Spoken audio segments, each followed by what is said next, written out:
Well, good morning, everyone, and welcome to A Course in Miracles Daily Lesson 2.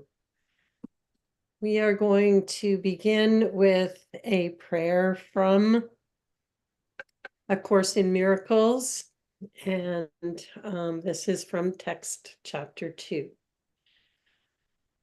So just closing your eyes if it feels comfortable for you, and taking a deep breath. Just getting present to this very moment. I am here only to be truly helpful.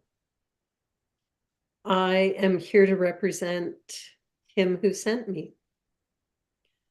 I do not have to worry about what to say or what to do, because he who sent me will direct me. I am content to be wherever he wishes, knowing he goes there with me. I will be healed as I let him teach me to heal. And so it is. Amen. So we are going to begin by having a look at the introduction to the text today. And the course, as you may or may not know, is divided up into the text section, which is the theory, and then the workbook lesson, which is what we'll be doing here each and every day. The workbook section is divided up into 365 lessons. So today we are on lesson 2, and the introduction to the text gives us a little bit of information about how to go about studying this course.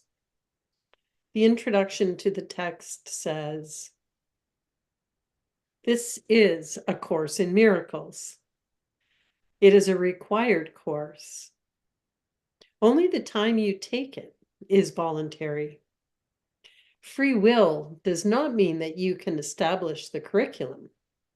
It means only that you can elect what you want to take at a given time. The course does not aim at teaching the meaning of love, for that is beyond what can be taught. It does aim, however, at removing the blocks to the awareness of love's presence, which is your natural inheritance. The opposite of love is fear, but what is all-encompassing can have no opposite."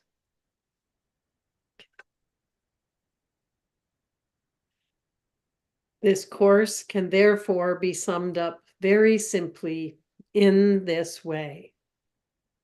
Nothing real can be threatened. Nothing unreal exists.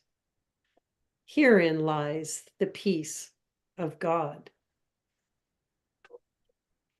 So, both the text and the workbook lessons are a part of this curriculum, but they can be taken as you feel drawn to them. So today we are going to be having a look at lesson 2 and what lesson 2 has to say. We're going to begin with the introduction to the workbook lessons for the first few days here, so that we can get a really deep understanding of how these lessons proceed.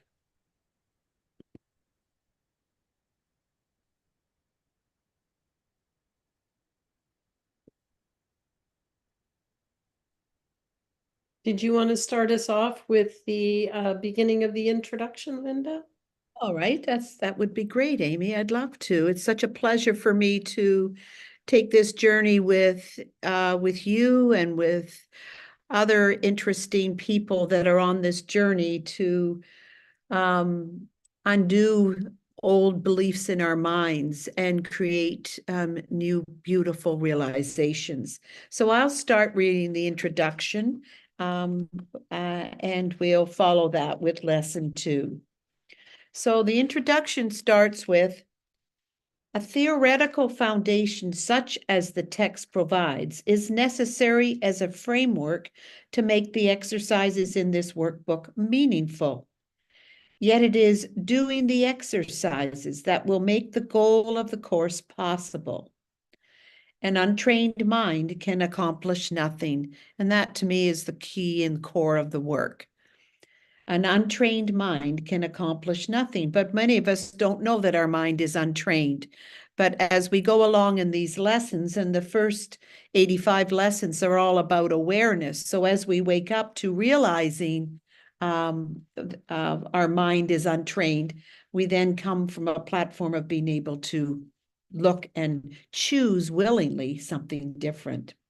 So an untrained mind can accomplish nothing.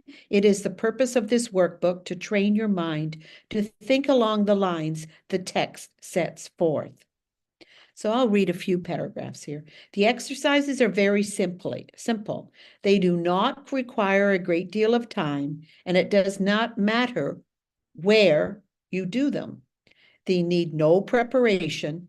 Their training period is 1 year. The exercises are numbered from 1 to 365. Do not undertake to do more than 1 set of exercises a day. The workbook is divided into 2 main sections, the first dealing with the undoing, as we said, of the way you see now, the second with the acquisition of true perception. With the exception of the review periods, each day exercises are planned around one central theme, which is stated first. This is followed by a description of the specific procedures by which the idea for the day is to be applied. So the purpose of the workbook is to train your mind in a systematic way to a different perception of everyone and everything in the world.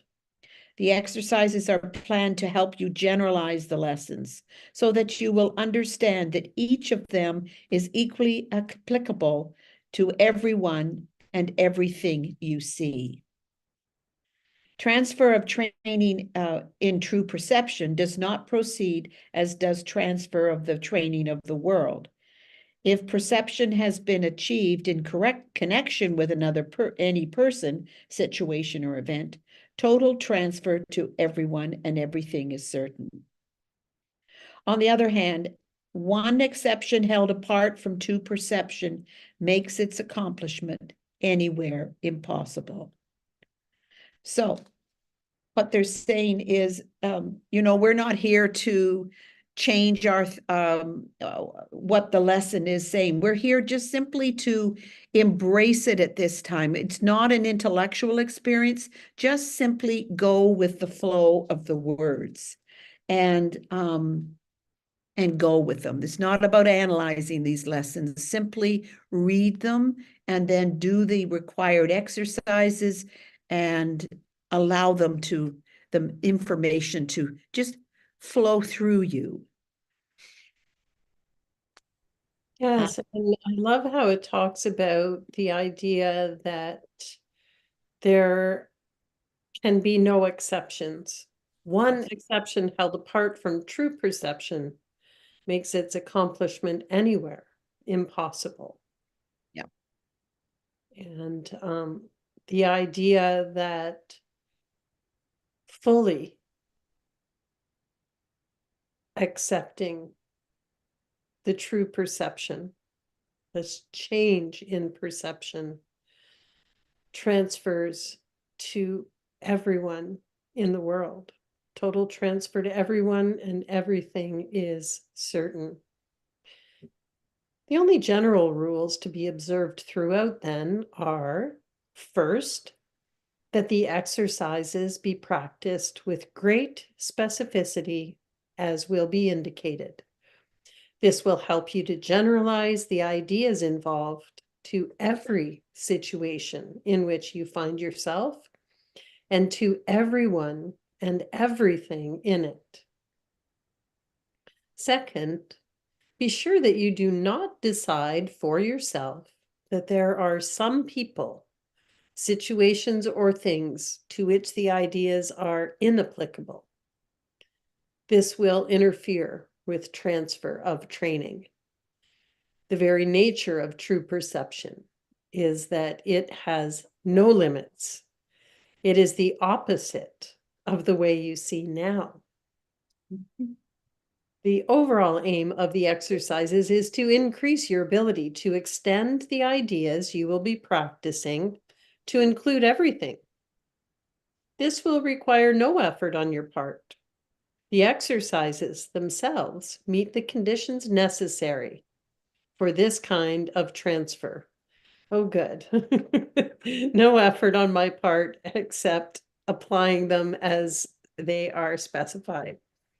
Some of the ideas the workbook presents you will find hard to believe, and others may seem to be quite startling. This does not matter. You are merely asked to apply the ideas as you are directed to do. You are not asked to judge them at all. You are asked only to use them. It is their use that will give them meaning to you and will show you that they are true. Remember only this: you need not believe the ideas, you need not accept them, and you need not even welcome them. Some of them you may actively resist. None of this will matter or decrease their efficacy. But do not allow yourself to make exceptions in applying the ideas the workbook contains, and whatever your reactions to the ideas may be, use them. Nothing more than this is required. So that's pretty straightforward. You know, I find that in the very beginning, they can be a little difficult to believe, and sometimes we take things literally that are meant figuratively. So in our lesson today, we are not questioning physical reality. We are questioning how we are looking at everything. So let's move into part 1, lesson 1. Nothing I see in this room, on this street. Oops, we're on lesson 2. Yeah. Well, this one's important too. You know, I've heard my friend Dove Fishman say that if you can grasp the concepts and apply them in any of the first 5 lessons, the course is done for you. Yes. So I'll pass over to you, Linda, for the beginning of lesson 2. Lesson 2. Lesson 1, we talked about nothing I see in this room, on this street, in this place means anything.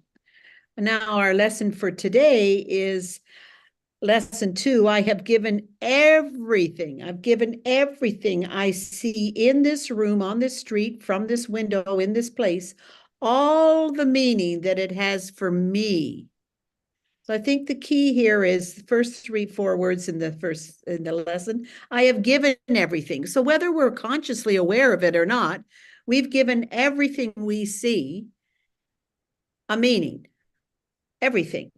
But what it means to me. Now, it may be based on an experience one has, a gift one has that's a similarity. It could be a number of things. But the point is this: we're here to consistently use a muscle to develop an ability to look at things differently. So let me read the exercise. The exercises with this idea are the same as those from the first one.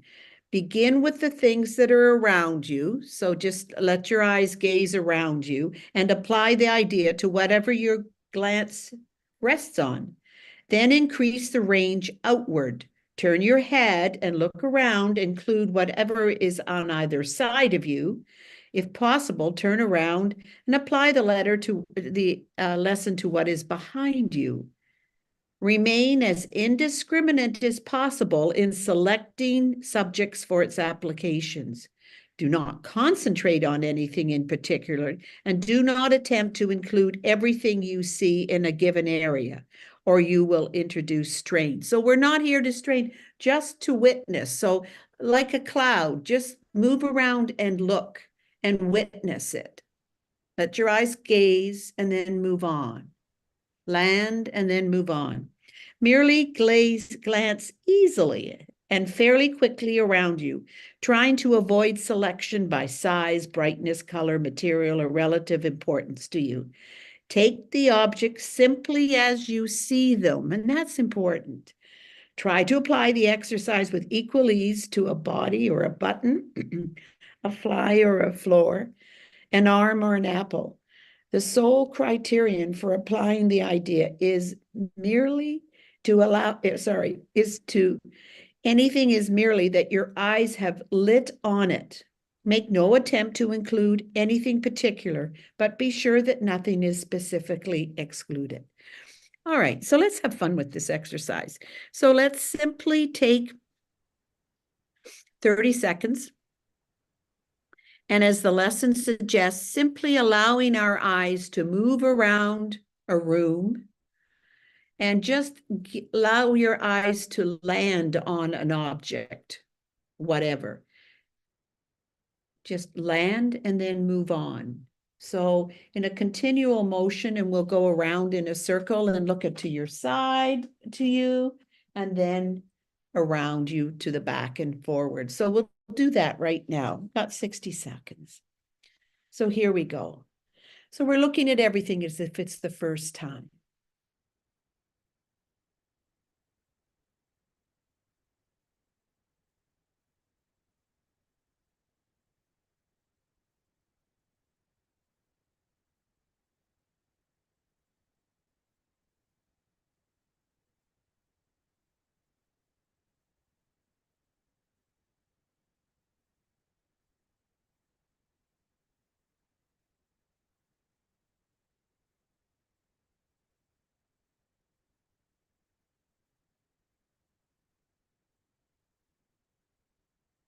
And there's our time.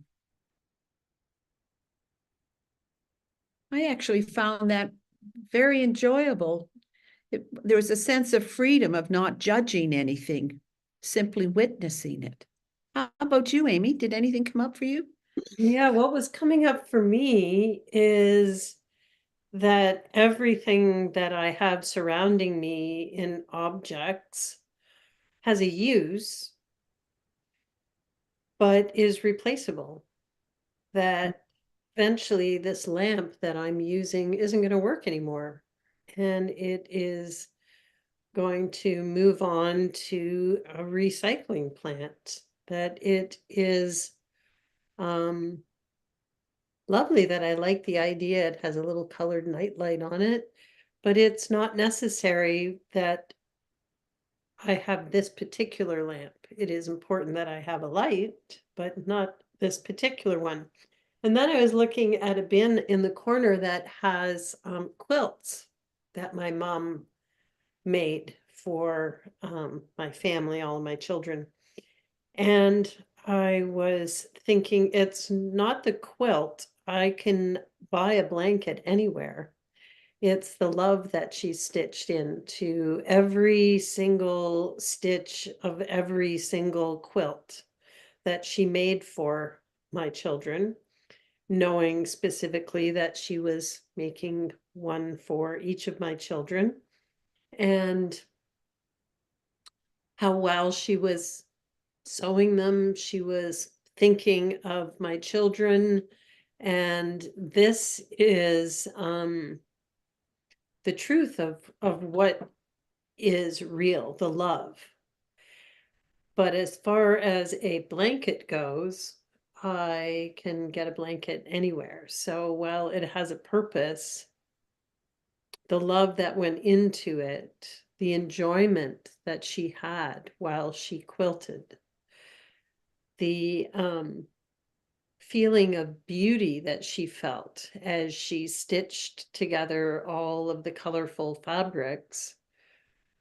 This was something she loved to do.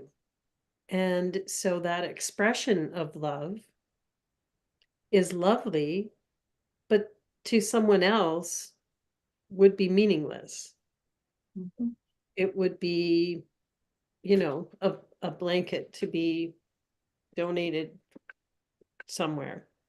Um, so all of the meaning I have given it means that all of that work and love that my mom put into them, because I am trying to preserve that feeling, they're in a bin instead of on in my children's homes. Mhm. So that means that I am trying to protect them from the purpose they were given because of the meaning I have put on this idea that my mom made the quilts, and so no one should use them. So this is the difference between something that has a purpose to keep someone warm and how I'm trying to hold on to them and keep them from their purpose because I have this meaning within my mind that my mom made them. What if my kids eat pizza and get pizza sauce on them? And so I'm withholding them. I'm trying to withhold my mom's love instead of distributing my mom's loving work. So very interesting that I would deny the very purpose that they were made for Yes, and that, think that somehow that would honor her. that's a great example. That's a great example. Yeah. And her loving energy is just sitting in a bin over there. Yeah, yeah. Yeah. Yeah. I'll bring one out tomorrow so you can see how beautiful Yeah, they are. I would love that. You should put one up on the wall, Yes. whatever. But that's a classic example of how the meaning we've given to things and how that energy stores up in your mind instead of freeing you up, it keeps you constricted, right? And keeps it every item small. There's no expansion. And we're here to expand our minds, right? And to unwind our mind of all the old beliefs we've had that don't serve us or bring us peace. I love that idea. Yes. So, and those blankets may not mean anything to anyone else. It's only you they mean something to. That's right. I have given them all the All the meaning me. they have for me. Mhm. And, the truth is that it's my mom's love that I'm trying to store up.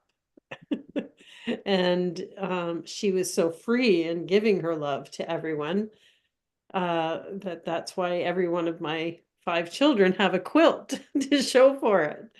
And then I'm being stingy. Exactly. Exactly. Oh, we're such funny creatures. I know, I know. Yeah. So we're here to free ourselves up. I love this exercise. So it doesn't say, but I think we do this once a day or twice a day for 60 seconds. It doesn't say in lesson 2, but I It, certainly will repeat that again tonight. yeah, it tells us in lesson one that it tells us in lesson one that each of the first 3 lessons should not be done more than twice a day each, preferably morning and evening, nor should they be attempted for more than a minute or so, unless that entails a sense of hurry. A comfortable sense of leisure is essential. Yeah. So exclude nothing, be very specific, but exclude nothing. And this is how we have the opportunity to look at the meaning that we've given to everything. And from that place, recognize what is the purpose, what is the function. The function of the quilts is to keep people warm. And they're not doing, they're not performing their function right now in a bin in the corner. So uh, maybe there'll be late Christmas gifts, New Year's gifts for my children, because I would like to see them feeling that love that my mom put into all of them for them. Exactly, exactly. A great lesson. And I know, as you have said earlier, Dove Fishman talks about these first 5 lessons are really the fundamentals of the whole course.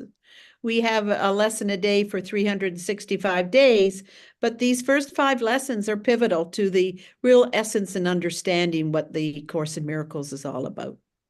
Yeah, and today's lesson, I feel like, is one of the most important ones. This understanding that I am giving everything meaning, that those quilts mean nothing to someone who never met my mom, doesn't know anything about what went into making them. Then they just become something to keep them warm.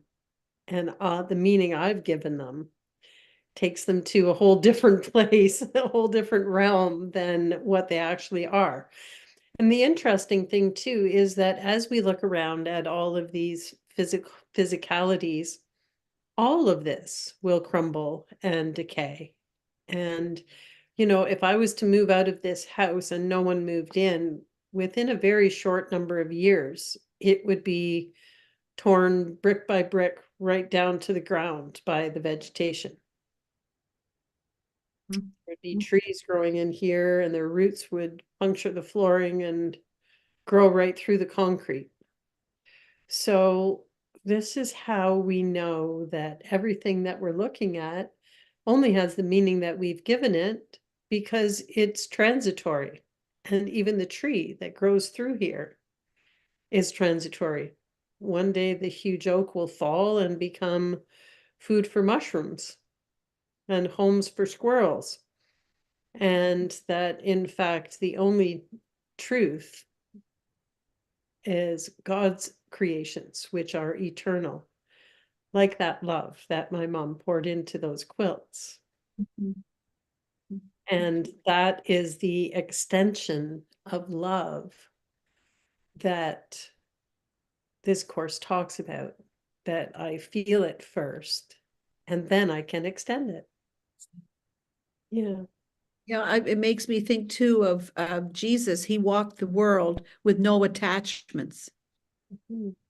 So, how prepared are we to look at these things that we've given such great meaning to, and to be able to let them go, to let that energy flow to another level of curiosity and excitement? It's freeing. It's really, I love these 2 lessons so far because it just gives me an opportunity to cleanse my mind and to let everything go and let it be. Yeah. Yeah. Yes, amazing. Well, we're getting close to our time. Was there anything that you wanted to share before we close out? No, I don't think so. I'm excited to be looking at these lessons again. It's 7 years I've been teaching, or else just as a student, always a student of the course. So for me, it's just a whole new beginning again. And I love the Ernest Holmes quote, "I know nothing, now what do I know?" And simply step into each of these lessons every day with a fresh new mind, an Yeah. open, cleanse, clean slate.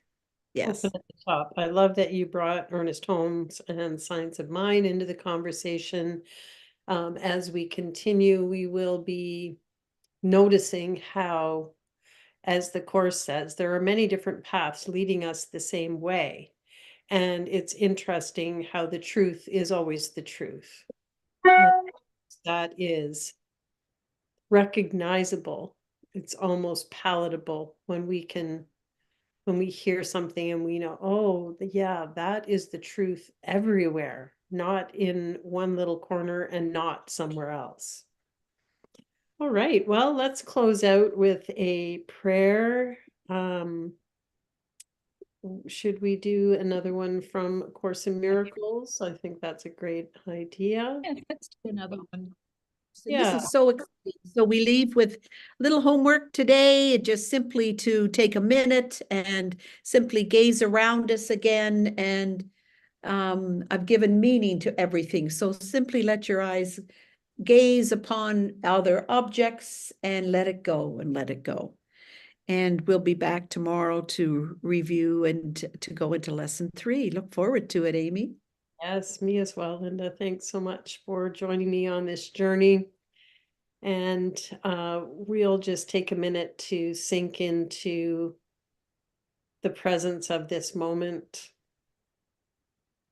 as we think about this meaning that we've given everything. And the prayer today says, I must have decided wrongly because I am not at peace. I made the decision myself, but I can also decide otherwise.